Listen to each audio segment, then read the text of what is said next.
Adakah amalan khusus agar mendapat anak saleh salehah? Mohon penjelasan tentang tradisi 4 bulanan, 7 bulanan, akikah dan marhaban. Tapi saya mau singkat saja gini. Ada amalan di Quran bagi orang tua. Kalau saya sebut orang tua, artinya berlaku untuk calon ayah dan calon ibunya. Yang diamalkan dalam fase-fase kehamilan. Contoh, Quran surah ke-7 ayat 189. Kemudian selanjutnya langsung dipraktekkan di masanya Imran. Imran itu dari keluarga Nabi Zakaria. Zakaria senasab dengan Nabi Yusuf. Nabi Yusuf anaknya Nabi Yakub. Nabi Yakub anaknya Nabi Ishak. Nabi Ishak anaknya Nabi Ibrahim alaihissalam. Imran menikah dengan Hannah. Hannah kemudian mengandung. Dan diabadikan kisahnya di Quran surah ketiga dengan namanya keluarga Imran, Ali Imran, ayat 35 sampai 37. Itu contoh amalannya. Baik, teorinya satu, dianjurkan bagi kedua orang tua itu untuk memperbanyak doa kepada Allah Subhanahu wa taala. Doanya minta agar dikaruniai anak yang saleh. Dalil spesifiknya Quran surah 7 Al-A'raf ayat 189. Falamma taghasyaha hamalat hamlan khafifa famarrat bi walamma athqalat da'awa Allah rabbahuma la in ataitana salihah lanakunanna minasyakirin. Jangan teruskan ke ayat 191, khusus di ayat 190-nya saja. Perhatikan baik-baik, lihat. Tatkala suami istri mulai bercampur, istri mulai mengandung, kandungan lemah sampai kandungan berat, sulit luar biasa. Di masa-masa itulah perbanyak doa kepada Allah. Apa doanya? Silahkan umum, cuman kalimatnya minta agar yang terakhir anak yang soleh. Dengan kalimat Anda. Misal, suami bermohon pada Allah dalam keheningan malam. Duhai Allah, di balik rasa sakit yang dirasakan oleh istri saya, ya Allah, dalam perjuangannya, mohon ya Rabb, ganti setiap sakitnya dengan lahirnya anak yang saleh dan salehah. Saya sangat bersyukur kalau Engkau kabulkan. Istri berdoa, ya Allah, saya ridho, saya ikhlas menanggung semua rasa sakit ini.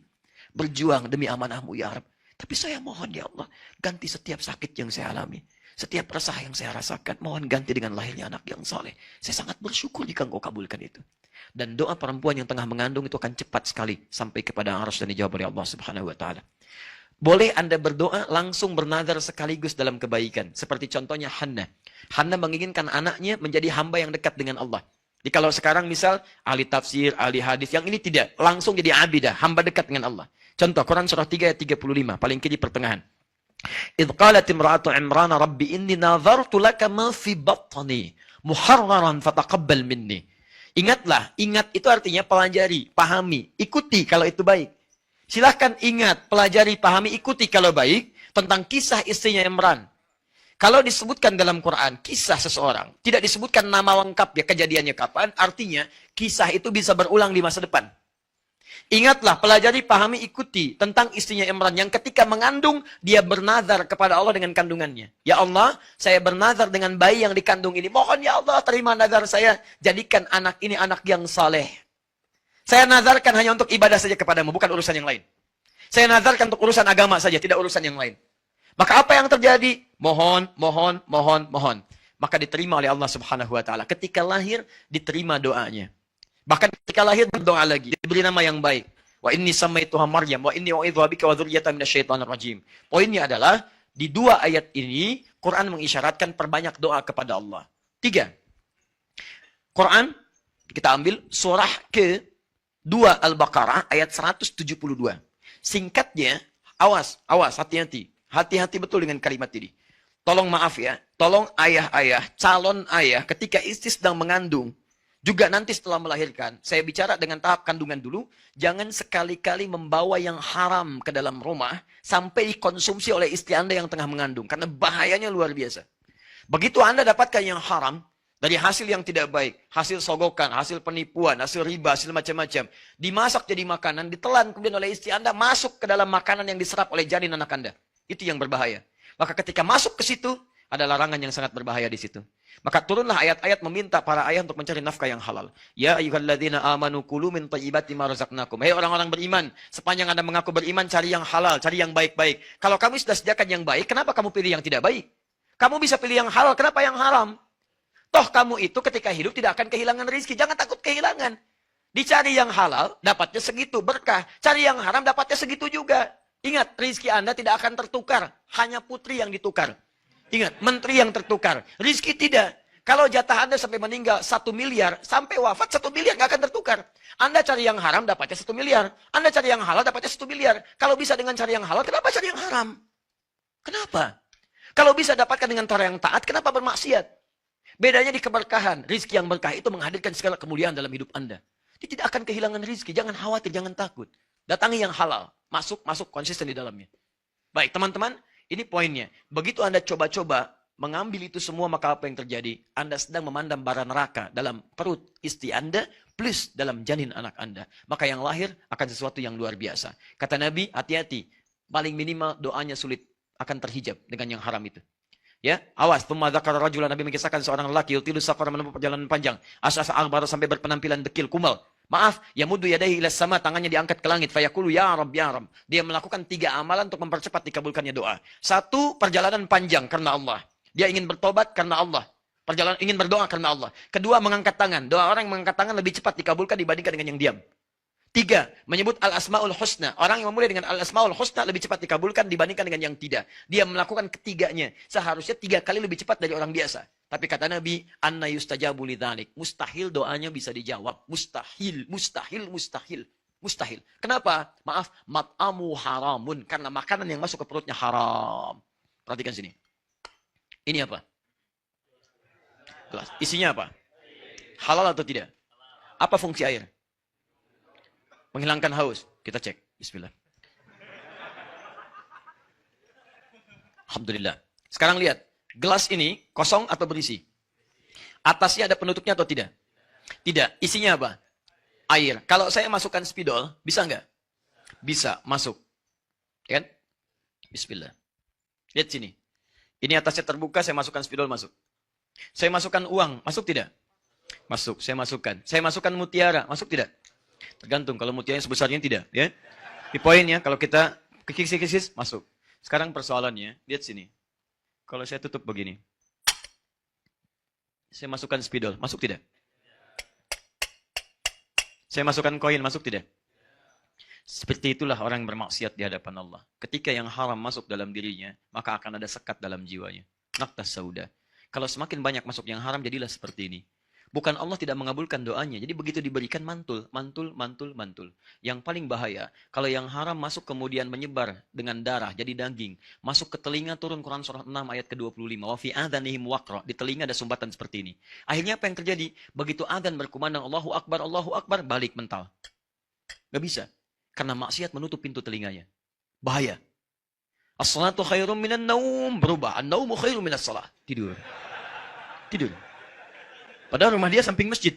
Speaker ke sini ke rumah dia. Gak bisa. Gak bisa.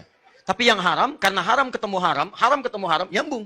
Konser musik, ada maksiatnya, ada jogetnya. Wah, 10 juta dibeli, tiketnya habis. Samping rumah, majlis taklim.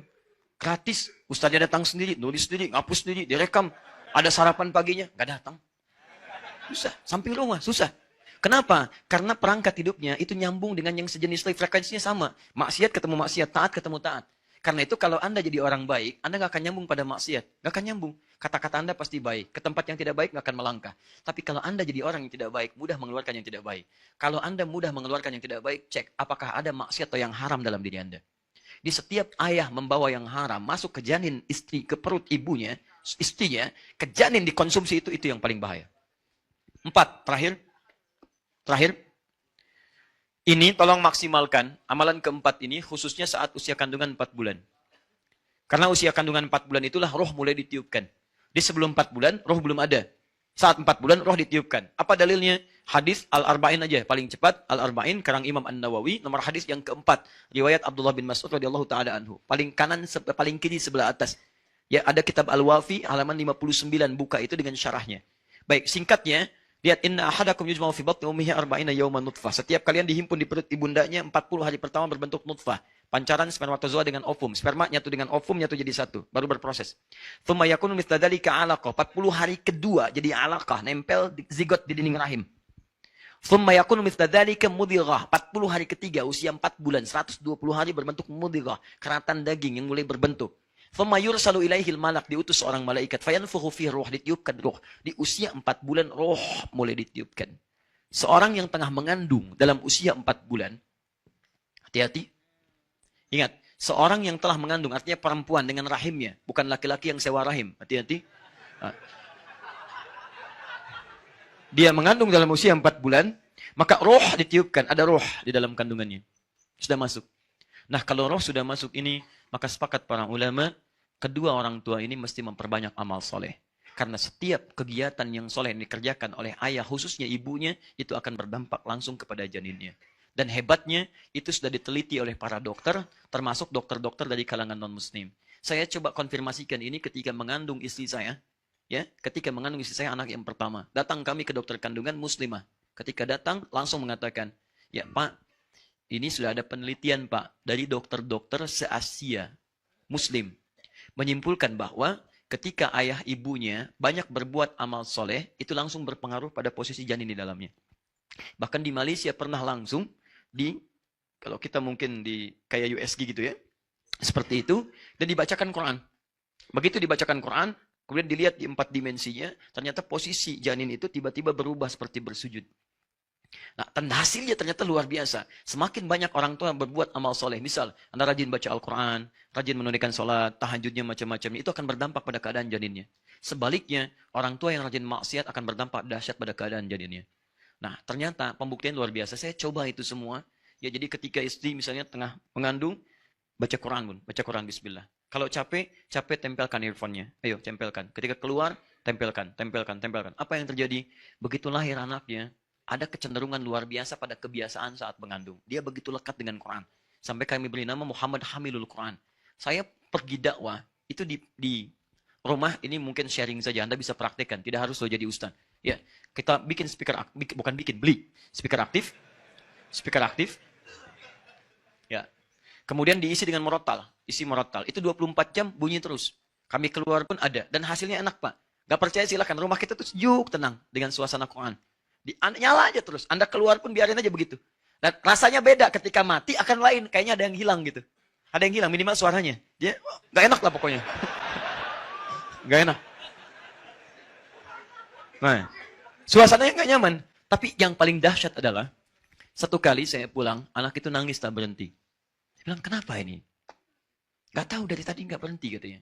Saya dengarkan, coba kembalikan ayatnya ke Ar-Rahman. Begitu dikembalikan, dia diam. Balikin lagi ke yang tadi. Dia nangis lagi. Begitu terdiam, saya menangis seketika. Ternyata ayat yang didengar tadi sedang berbicara tentang surah-surah kiamat. Dia sering mendengar.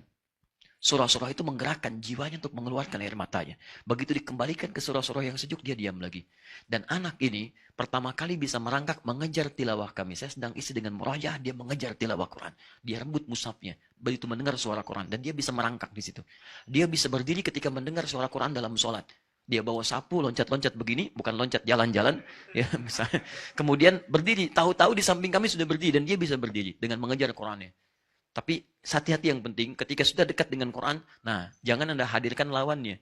Salah satu lawannya itu musik-musik, apalagi yang tadi yang ada maksiat-maksiatnya, dia akan lupa lagi di situ. Ya, bukan berarti haram dalam konteks itu, ya bukan, tapi akan mengganggu frekuensinya di situ. Dijauhkan dulu, kecuali hal-hal yang bisa membantu notasi-notasinya. Nah, saya kembalikan lagi teman-teman sekalian kepada yang tadi, ayo kerjakan. Sebaliknya, saya langsung menangani kasus dan ini nyata. Saya sendiri yang tangani pada saat itu. Maaf. Ada seorang ibu, solehah luar biasa. Suaminya juga saleh. Datang bawa anaknya, belajar di kelas kami. Di awal-awal saya datang ke Indonesia, kemudian mengajar, ada 30 anak saya kumpulkan. Itu Masya Allah. Apa yang terjadi? Anak yang lain rapi, dia pun rapi, duduk gitu kan. Setelah itu mulai dia bergerak. Setelah selesai pengajaran, tiba-tiba ibunya datang. Ustadz, saya terima kasih katanya. Kenapa terima kasih? Saya bingung. Kenapa bingung Bu? Anak saya, kalau saya bawa kemanapun, itu selalu saya tunggu di depan kelas. 5 menit pasti oleh gurunya diantarkan lagi. Oh begitu Bu ya? Kenapa? Gak tahu Ustaz, kok di sini bisa baik? Ya udah saya lihat dulu. Begitu pertemuan selanjutnya mulai muncul adatnya lagi. Apa itu? Mengganggu kawannya, macam-macam. Lupanya dia mengamati, menyesuaikan, mulai muncul. Kita perbaiki pelan-pelan. Baru di situ saya paham, ini kenapa kok anak beda dengan ibunya? Pasti ada yang salah. Pasti ada yang tidak nyambung. Saya menduga saat itu barangkali ini diadopsi. Ternyata betul ketika saya tanya, Ustaz, mohon bisa dipahami, anak itu sesungguhnya kami angkat adopsi, kami selamatkan bahasanya dari seorang ibu yang mengandung anak kembar. Dua-duanya kemudian diadopsi, satu oleh seorang artis, satu oleh kami. Kenapa? Kami selamatkan karena ayahnya suka mencuri, ibunya suka mabuk. Bahkan saat mengandung pun masih mabuk juga. Masuk yang haram yang terjadi, anaknya sulit luar biasa. Ya, jadi apapun bisa terjadi. Orang senang tarawih dia punya petasan. Dan bukan tanggung-tanggung, dia lemparkan ke tempat orang sholat. Dia pergi, kan? Yang kena ibu bapaknya. Itu nyata. Betul, datang macam-macam lah gitu. Nah, itu masih kecil, Pak. Bakatnya di situ. Kecil ya. Nah, itu yang kita arahkan tuh. Ya, kita arahkan pelan-pelan. Tapi itu tidak mudah mengeluarkan karena yang haram harus dikeluarkan lagi. Keluarkan, masuk yang halal, yang baik. Dan itu tidak mudah. Begitu masuk yang baiknya, haram mulai keluar, nah pelan-pelan dia mulai berubah. Disitulah teman-teman sekalian, jadi itu diantara amalan-amalannya. Nah, orang tua kita dulu sangat singkat. Hei, kalau kamu mau anaknya laki-laki nanti lahir misalnya baik, baca surat Yusuf. Kalau perempuan soleha baca surat. Nah, yang dimaksud baca itu, kalau bahasa orang tua kita pelajari, bukan cuma dibaca. Pelajari surat Yusuf, bagaimana Nabi Yakub merawat Yusuf, memperhatikannya, kemudian memberikan hal yang luar biasa kebutuhannya. Nanti kalau lahiran laki-laki, rawatlah seperti Yakub merawat Yusuf. Jadilah kemudian anaknya akan seperti itu. Nilai kebaikannya, walaupun tidak jadi Nabi. Kalaupun Anda nanti lahir perempuan, rawat seperti Bapak Ibu Maryam, merawat Maryam. Baca surat Maryam. Bagaimana kasih sayang Bapak Ibu kepada Maryam. Bagaimana Maryam dititipkan pada seorang guru yang saleh. Bagaimana Maryam dibuatkan rumah tempat yang bagus menjadi mihrab. Itu yang dilakukan. Nah, kita tuh salah paham. Ya, yang dibaca itu saat kandungan bukan dipelajari, dibaca. Gitu kan? Anda kalau cuma baca nggak paham, sampai kiamat kurang 2 hari nggak akan jadi. Akan begitu aja. Loh, kok saya baca Yusuf yang keluar Maryam? Misalnya kan? Nah, itu bukan itu maksudnya. Itu jadi salah paham di situ. Ya, maksudnya adalah pelajari itu supaya saat nanti lahir apapun jenis kelaminnya maslahat buat Anda. Anda tinggal mendidik sesuai dengan konteks suratnya. Jelas sampai sini?